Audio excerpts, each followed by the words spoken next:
வணக்கம் சுவாமி. நேற்றே தங்கள் துணியை துவைத்து வைத்து விட்டேன். மாலை வரை எதிர்பார்த்தேன், தாங்கள் வரவில்லை. இன்று நிச்சயமாக வருவீர்கள் என்று நினைத்தேன். அதைப் போலவே வந்துவிட்டீர்கள். இதோ. திருக்குறிப்பு தொண்டனே, சிவனடியார்களுக்கு நீ செய்யும் திருத்தொண்டு அந்த சிவனுக்கு செய்யும் மாபெரும் தொண்டு. வாழ்க நீ பல்லாண்டு. வருகிறேன்.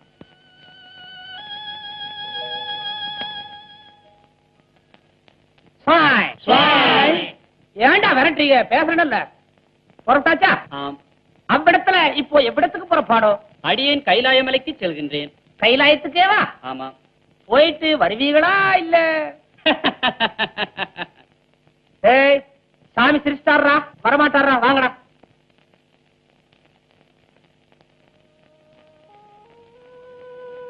என்னன்னு மூட்டையை கட்டிட்டு புறப்பட்டீங்க? வயசுல நான் ரொம்ப சின்னவன். நான் வந்து உங்களுக்கு புத்திமதி சொல்றதா? சொல்லக்கூடாதுதான். இருந்தாலும் சொல்லாம இருக்க முடியல. எப்படி நமக்கு வசதி? சின்ன அண்ணே சொன்னார். தந்தைக்கே மைந்தன் உபதேசம் செய்யவில்லையா? தவறு என்று பட்டதை சுட்டிக்காட்டுவது மனித இயல்பு. பெரியவராயிருந்தாலும் சிறியவராயிருந்தாலும் அதை ஏற்றுக்கொள்வதுதானே பண்பு. சொல்லப்பா, உன்னுடைய அறிவுரைகளையும் சிறமேற்கொண்டு நான் ஏற்றுக்கொள்கிறேன். அச்சோ, அப்படியெல்லாம் பெரிய வார்த்தை சொல்லாதீங்க. சதா சிவனடியார் அடியார் யாருன்னு உயிரை விடுறீங்களே, இதனால உங்களுக்கு ஊருக்குள்ள எவ்வளவு கெட்ட பேர் தெரியுமா? நல்லதை செய்ய வேண்டும் என்று நினைப்பவன் நாட்டிலே ஒரு சிலருக்கு பொல்லாதவனாக தென்படுவது சகஜம்தானே. அந்த ஒரு சிலருக்குத்தான் ஏன் பொல்லாதவன் பேர் எடுக்கணும்? குள்ளா அண்ணே, உன்னல்லடா, பெரிய குள்ளடா. எல்லோருக்கும் நல்லவனாக உலகில் எவருமே வாழ்ந்ததில்லை. சிவனடியாருக்கு துண்டு செய்யலன்னா உங்க ஜீவனம் நடக்காதா? நாங்கெல்லாம் ஜீவிக்கலையா? சொல்லுங்களா? ஒருத்தம் புடவையை துவைச்சா இன்னொருத்த வேட்டையை துவைக்கிற மாதிரி இதனையும் ஒண்ணு சேராதீங்க. ஒன்னா சொல்லுங்களேன் சேர்ந்து. ஆமான்னு ஆறறிவு படைத்த மனிதனாக பிறந்து விட்ட நாம் இறுதி வரை இந்த மண்ணுக்கு பாரமாகவே வாழ்ந்து விடக்கூடாது. ஏதாவது ஒரு கொள்கையை கடைபிடிக்க வேண்டும். அதில் சிறிதும் வலுவாது கடைசி வரை வாழ்ந்து காட்ட வேண்டும். அப்படி என்னதானே உங்க கொள்கை? அதையாவது சொல்லுங்க. அரசர்களாக பிறந்தவர்கள் ஆண்டவனுக்கு கோபுரம் கட்டி கும்பாபிஷேகம் நடத்தி அவர்களுடைய கடனை நிறைவேற்றி விடுகிறார்கள். செல்வந்தர்களாக பிறந்த சீமான்களோ அபிஷேகம் ஆராதனைகளின் மூலமாக ஆண்டவனுக்கு தங்களுடைய சேவையை அர்ப்பணித்து விடுகிறார்கள். அடுத்து நடுத்தர வகுப்பினரோ கற்பூர தீபத்தையாவது காணிக்கையாக வைத்து விடுகிறார்கள். ஆனால் நாமெல்லாம் ஏழை. நம்மால் அப்படி செய்ய முடியுமா? அதனால்தான் தினம் ஒரு அடியவரின் துணியை துவைத்துக் கொடுப்பதன் மூலம் ஆண்டவனுக்கு நான் செய்ய வேண்டிய கடனை நிறைவேற்றுவதாக நினைத்து பெருமைப்பட்டுக் கொண்டிருக்கிறேன். அது தவறு என்று சொல்கிறீர்களா? அல்லது அப்படி ஒரு கொள்கை எனக்கு வேண்டாம் என்று சொல்கிறீர்களா? இதை போய் யாராவது வேண்டாம்னு சொல்லுவாங்களா? அவங்களுக்கும் தொண்டு செய்யுங்க. ஊர்ஜனங்க துணிகளை சொன்ன கடுவுல துவைச்சு கொடுங்க. அவங்க கிட்டயும் நல்ல பேரு சம்பாதிச்சுட்டு அப்பத்தானே அரை வயிற்று கஞ்சியாவது குடிக்க முடியும். 4 பேரு பேசுற மாதிரி ஒரு சொல்லுக்கு இடம் வச்சுக்காதீங்க. எல்லாம் நன்மைக்கு தான் சொல்றோம். அந்த நாட்டுக்கு தானே நாங்க சொல்றதை கொஞ்சம் கேளுங்க. அடம் பிடிக்காதப்ப. அப்பா, இன்னைக்கு தான் ஒழுங்கா ஒரு சுத்து வந்திருக்கானுங்க. அண்ணே, சோறு போடுற ஊர் ஜனங்க கிட்ட கொஞ்சம் விசுவாசத்தோட நடந்துக்குங்க. சோறு போடும் ஊர் மக்களுக்கு துரோகம் செய்வேனா? என் இரு கண்களில் ஒன்றை அடியவராகவும் மற்றொன்றை இவ்வூர் மக்களாகவும் பாவிக்கிறேன். போதுமா? ஊர் ஜனங்களுக்கு இவ்வளவு மதிப்பு கொடுக்கிற நீங்க இன்னைக்கு உச்சி பொழுது தாண்டி இன்னும் அவங்க துணியெல்லாம் துவைக்காம இப்படி மூட்டையா கட்டி வச்சிருக்கிறீங்களே, ஏன்? இன்று வரும் வழியெல்லாம் தேடிவிட்டேன். ஒரு சிவனடியாரும் என் கண்ணுக்கு தென்படவில்லை. அவர்களுடைய வரவுக்காக காத்துக் கொண்டிருக்கிறேன். அவங்க இன்னைக்கு வர போறதும் இல்ல. உங்களை ஊர் ஜனங்க மத்தியில நல்லபடியா வாழவும் விட போறதில்ல. ஆமா, ஆகையினால ஏதோ சொன்னீங்களே வச்சிருக்கிற 2 கொள்கை சத்தம் இல்லாம கொண்டு போய் ஆத்துல கரைச்சு விட்டுருங்க. நாங்கெல்லாம் ஒண்ணு சேர்ந்து ஆளுக்கு ஒண்ணா துவைச்சு கொடுக்குறோம். துணியெல்லாம் கொடுங்க. கொடுங்கன்னு. வேண்டாம் சின்னார், நீங்கள் எல்லாம் போய் வாருங்கள். இன்று சிவனடியார் கிடைத்தால் வீடு திரும்புகிறேன். இல்லாவிட்டால் என் விதிப்படி நடக்கட்டும். இந்த பிடிவாதம் வேண்டாம். சொல்றத கேளுங்க. உன் அறிவுரைக்கு என் நன்றி. உன்னை கும்பிட்டு கேட்டுக்கொள்கிறேன். என்னை விட்டுவிடு. நீங்கள் எல்லாம் புறப்படுங்கள். எப்படியோ செய்யுங்க. கொஞ்சம் கூட நல்லா இல்ல. வாங்கடா. முதுகா சுமந்தா போதும், அங்கங்க நின்னுக்குங்கடா. வாங்கடா.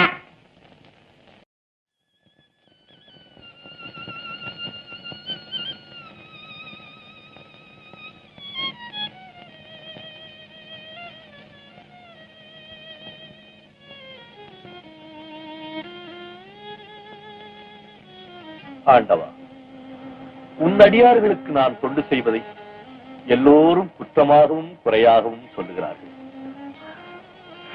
அவர்களுடைய கேலிக்கு தகுந்தாற் போல் இன்று ஒரு சிவனடியாரும் என் கண்ணுக்கு தென்படவில்லை. இறைவா, என் தொண்டில் உனக்கே விருப்பமில்லை என்றால் இனி நான் உயிர் வாழ்ந்து பயன் என்ன? எந்த கல்லில் அடியார்களின் துணிகளை வெளுத்தேனோ அதே கல்லுக்கு இன்று என் உயிரை காணிக்கையாக தந்து விடுகிறேன். இருக்கும் இடத்தை விட்டு இல்லாத இடம் தேடி எங்கெங்கோ அலைகின்றார் ஞான தங்கமே. இருக்கும் இடத்தை விட்டு இல்லாத இடம் தேடி எங்கெங்கோ அலைகின்றார் ஞான தங்கமே. அவர் ஏதும் அறியாரடி ஞான தங்கமே. இருக்கும் இடத்தை விட்டு இல்லாத இடம் தேடி எங்கெங்கோ அலைகின்றார் ஞான தங்கமே. அவர் ஏதும் அறியாரடி ஞான தங்கமே.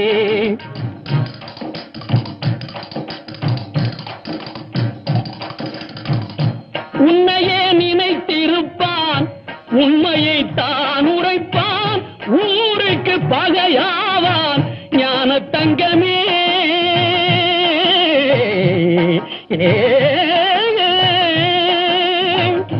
உன்னையே நினைத்திருப்பான், உண்மையை தான் உரைப்பான், ஊருக்கு பகையாவான் ஞான தங்கமே. அவன் ஊழ்வினை என்ன சொல்வேன் ஞான தங்கமே, ஞான தங்கமே. இருக்கும் இடத்தை விட்டு இல்லாத இடம் தேடி எங்கெங்கோ அலைகின்றார் ஞான தங்கமே.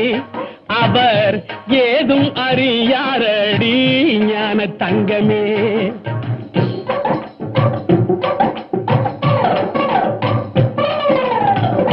நஞ்சினை நெஞ்சில் வைத்து நாவினில் அன்பு வைத்து, நஞ்சினை நெஞ்சில் வைத்து நாவினில் அன்பு வைத்து நல்லவன் போல் நடிப்பான் ஞான தங்கமே.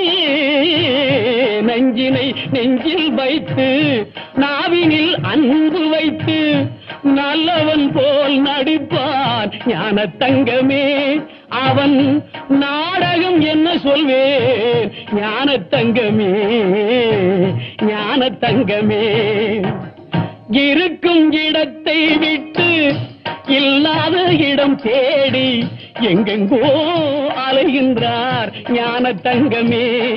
அவர் ஏதும் அறியாரடி ஞான தங்கமே.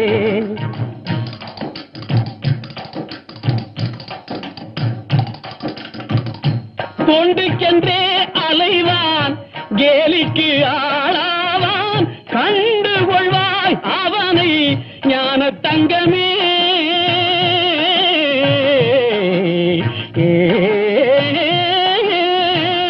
தொண்டுக்கென்றே அலைவான், கேலிக்கு ஆளாவான், கண்டு கொள்வாய் அவனை ஞான தங்கமே.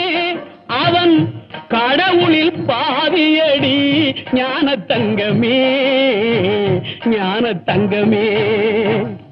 இருக்கும் இடத்தை விட்டு இல்லாத இடம் தேடி எங்கெங்கோ அலைகின்றார் ஞான தங்கமே.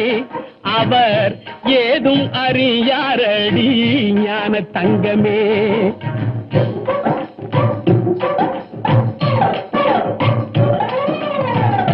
பிள்ளையை கிள்ளி விட்டு தொட்டிலை ஆட்டிவிட்டு, பிள்ளையை கிள்ளி விட்டு தொட்டிலை ஆட்டிவிட்டு தள்ளி நின்றே சிரிப்பான் ஞான தங்கமே. பிள்ளையை கிள்ளி விட்டு தொட்டிலை ஆட்டிவிட்டு தள்ளி நின்றே சிரிப்பான் ஞான தங்கமே. அவன்தான் தரணியை படைத்தாண்டி ஞான தங்கமே, ஞான தங்கமே. இருக்கும் இடத்தை விட்டு இல்லாத இடம் தேடி எங்கெங்கோ அலைகின்றார் ஞான தங்கமே. அவர் ஏதும் அறியாரடி ஞான தங்கமே.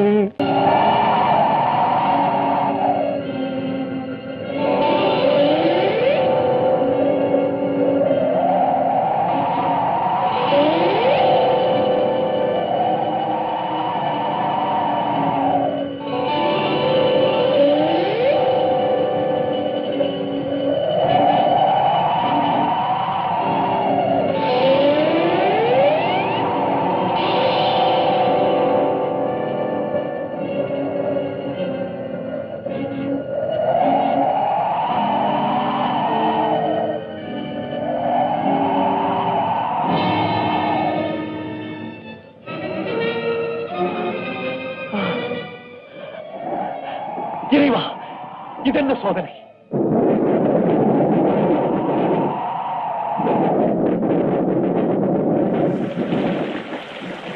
ஆண்டவா, இந்த கிழிந்த துணியை எப்படி துவைப்பது?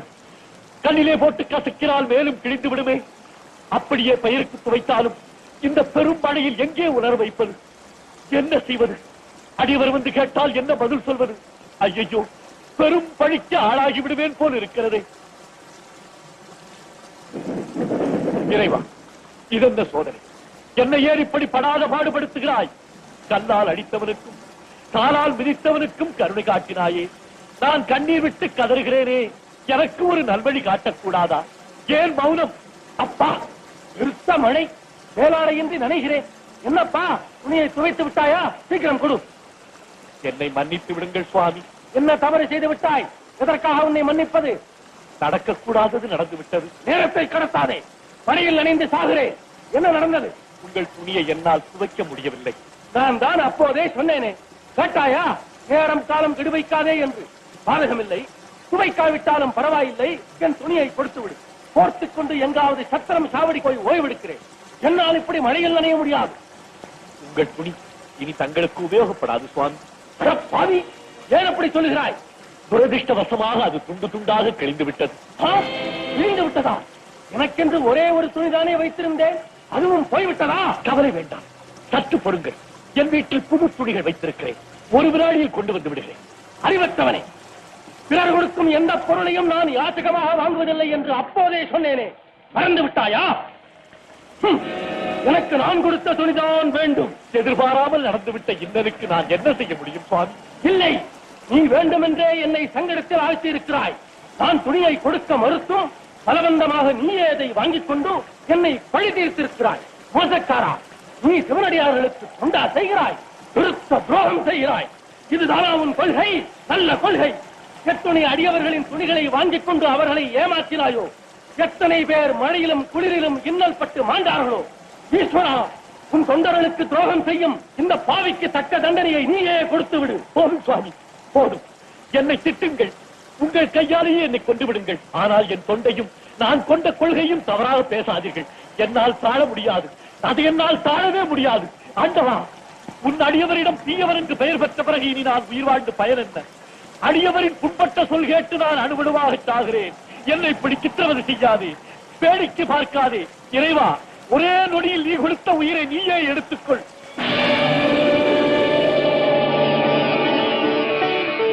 திருக்குறிப்பு தொண்டனே, எழுந்திரு. உன்னை சோதிக்கவே யாம் இப்படி ஒரு நாடகம் ஆடினோம். எத்துணை இன்னல்கள் வந்தாலும் உனது கொள்கையிலிருந்து நீ மாறுபடுகிறாயா அல்லது நிலையாக நிற்கிறாயா என்பதை பார்க்கவே யாம் உன்னை சற்று கடுமையாகவே சோதித்தோம். இனி கவலை வேண்டாம். எனக்கு எவ்வளவோ பக்தர்கள் தொண்டு செய்கிறார்கள். ஆனால் ஏழ்மை நிலையிலும் நீ செய்த தொண்டு மாபெரும் தொண்டு. இனி எவ்வித குறையுமின்றி புகழ் பொருள் அனைத்தையும் பெற்று எனது அடியவர்களுக்கு தொடர்ந்து தொண்டு செய்து வருவாயா? இறைவா, என் தொண்டின் மகிமையை நான் இன்றுதான் புரிந்து கொண்டேன். இந்த எளியவனுக்கும் காட்சி தந்த கருணையின் வடிவே, இனி நான் எத்தனை பிறவிகள் எடுத்தாலும் உன் திருவடியை வணங்கும் தொண்டராகவே பிறக்க அருள் புரிய வேண்டும். அவ்வாறே அருள் செய்தோம். பிறர் குறிப்பறிந்து தொண்டு செய்வதால் திருக்குறிப்பு தொண்டன் என்ற பெயர் உனக்கு சால பொருந்தும். வாழ்க நீ பல்லாண்டு, வளர்க உன் தொண்டு.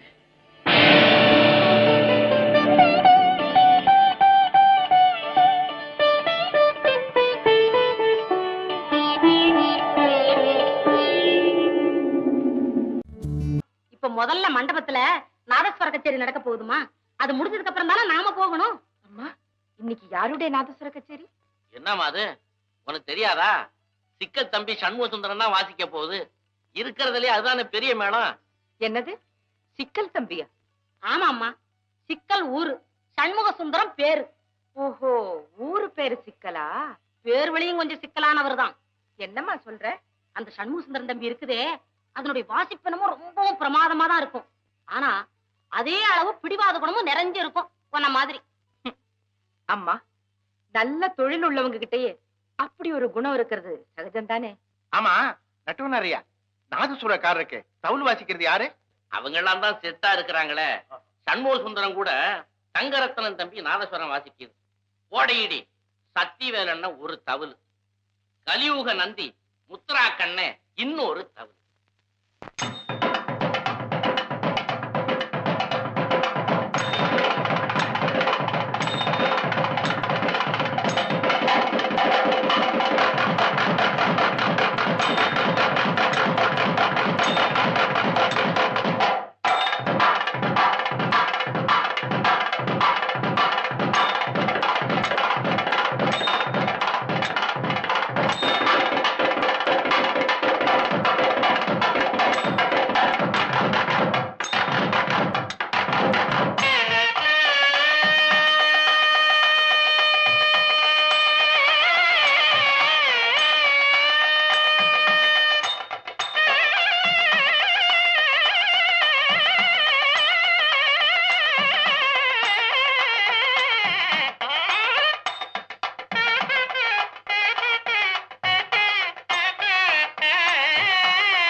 தூக்கத்துக்கு மருந்து கொடுத்துருக்கேன்.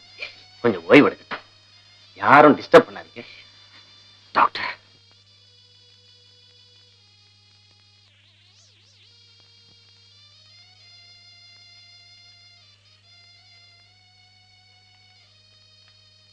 டாக்டர், நிலைமை எப்படி இருக்கு? சண்முகசுந்தரம் உயிருக்குள்ள ஆபத்து இல்லையே? நிலைமை கொஞ்சம் சீரியஸா தான் இருக்கு. வேணும்னே கத்தியில விஷத்தை தடவி அவர் மேல எரிஞ்சிருக்காங்க. மைனர் சார், சொல்லவே சங்கடமா இருக்கு. சொல்லுங்க டாக்டர், சும்மா சொல்லுங்க. டாக்டர் ஐயா, இங்க இருக்கிறவங்க அத்தனை பேரும் சண்முக சுந்தரத்தினுடைய இதயத்துல நிரந்தரமா இடம் பெற்றவங்க. எதுவானாலும் ஒழிக்காம சொல்லிடுங்க. சண்முக சுந்தரத்தினுடைய கையை எடுக்க வேண்டிய நிலைமை வந்துடுமோன்னு. டாக்டர் சார், என்ன சொல்றீங்க? அவர் கையை எடுக்கணுமா? ஐயோ, அதை விட என் கால் ரெண்டையும் விட்டுடுங்க. அவருக்கு இந்த நிலைமை ஏற்பட்டதுக்கு அப்புறம் இந்த உலகத்துல நான் வாழக்கூடாது. டாக்டர் ஐயா, எங்களுக்கு ஏதாவது விஷயம் இருந்தா கொடுத்துருங்க. இந்த உலகத்தை விட்டு நாங்களும் போயிடுறோம். ஐயா, கையை எடுக்கணுங்கிற அவசியமே இல்லைங்க. எங்க அண்ணன் காதுல இந்த சேது விழுந்தாலே போதும், அவர் உயிரையே விட்டுருவார். எதுக்கும் உடனடியாக மெட்ராஸுக்கு கொண்டு போய் இன்னும் பல பெரிய டாக்டர்களை பார்த்தா ஏதாவது நல்ல பலன் கிடைக்கும்னு நினைக்கிறேன். இப்பவே இன்னைக்கே சண்முக சுந்தரத்தை மெட்ராஸ்க்கு அனுப்ப வேண்டிய எல்லா ஏற்பாடுகளையும் நானே செய்யறேன். எனக்கு தெரிஞ்ச வக்கீல் கிட்டா உயர்னு ஒருத்தர் இருக்கார். அவருக்கும் தந்தி கொடுக்குறேன்.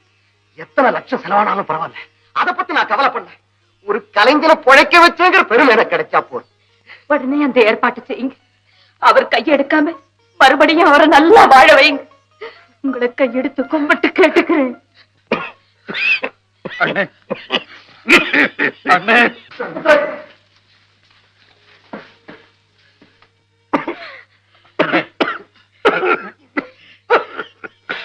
தம்பி,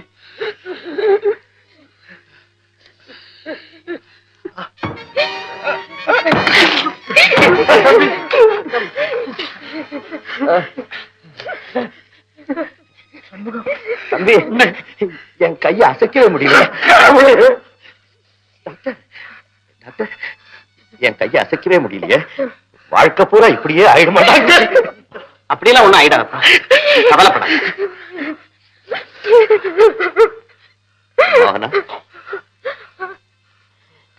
மோகனா, மோகனா, உன் கால்ல ரத்தம் சிந்த ஒன்னு ஆட வச்சு அதனுடைய பலன் என் கைக்கே வினையா முடிஞ்சிடுச்சு. என்ன மதிச்சு. அப்படியெல்லாம் சொல்லாதீங்க. நீங்க சீக்கிரமா குணமடைஞ்சிருவீங்க. நான் நல்லா அடைஞ்சிருவேனா? நிச்சயமா.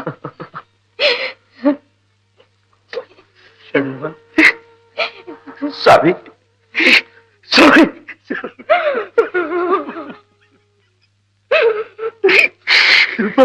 பாத்துக்கலாம் சாமி என் நிலைமைய. சாமி, இனிமே உங்க முன்னால நான் வாசிப்பறா சாமி. கடவுள் ஒன்று காப்பாற்றுவார், கவலை ஏற்படாது.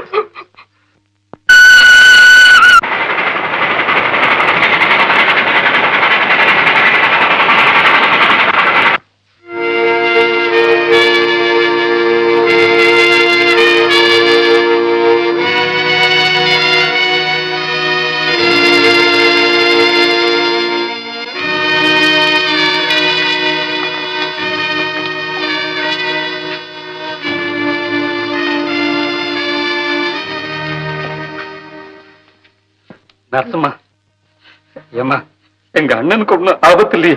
டாக்டர்களால முடிஞ்ச அளவு கவனிச்சிருக்கிறாங்க. அப்புறம் கடவுள் செயல்.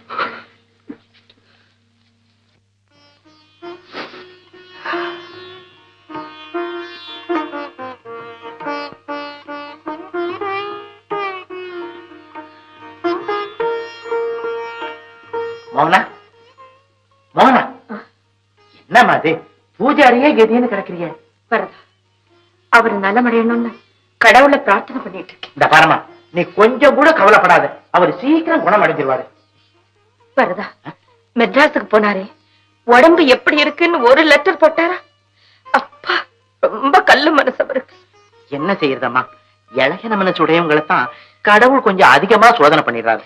மெட்ராஸுக்கு போய் எப்படியாவது ஒரே ஒரு முறை அவரை பார்த்துட்டு வந்துட்டா என் மனசு நிம்மதி அடைஞ்சிடும். நல்லா சொன்னேன். இப்போ மெட்ராஸ்ங்கிற வார்த்தையே உங்க அம்மா காலையில விழுந்துச்சுன்னா அப்புறம் நாம எங்க போறது? என்னடா என்னமோ குசு குசு மந்திரம்? அம்மா அதெல்லாம் கொச்சு கொச்சு அதான் மந்திரம் அதெல்லாம் ஒண்ணு இல்லம்மா, தந்திரம் கிடையாது. அதாவது மோகனா என்ன ஒரு சாமி கதை சொல்லு அப்படின்னுச்சு. என்னடா கதை? என்ன வளர்ற? நான் ஒழுங்கா தான் பேசிக்கிட்டு இருக்கேன், நீங்க வந்தா தான் வளர்றேன். என்னம்மா என்ன சொல்றாங்க? எனக்கு என்ன தெரியும்? உன் தத்து புத்தன கிட்ட நீயே கேட்டு. நீ தப்பிச்சுட்டு போயிட்டியா?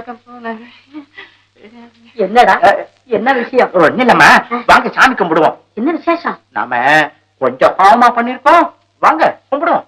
சும்மா வாங்க.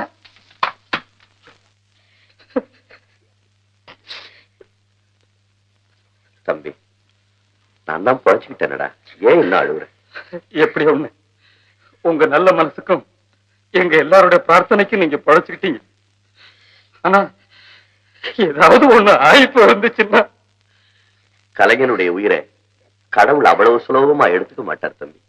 எப்படியோ உங்களையும் காப்பாத்தி கடவுளை எங்களையும் வாழ வச்சாரு, அது போதும். என்ன தொண பேசி பிராணனை வாங்குற? தம்பி ஓய்வு எடுத்துக்கிட்டோம், நம்ம வெளியே போய் உட்காருவோம். வெளியிலயா? அங்க எல்லாரும் சும்மாவா இருக்கிறீங்க? அண்ணே, இவங்களை எல்லாம் கொஞ்சம் கண்டிச்சு வைங்க அண்ணே. இது ஆஸ்பத்திரியாவே நினைக்கிறது இல்ல, ஒரே ஆட்ட கட்சி. அதுலயும் நம்ம முத்ரா கண்ண இருக்காங்கல்ல, அப்பப்பா.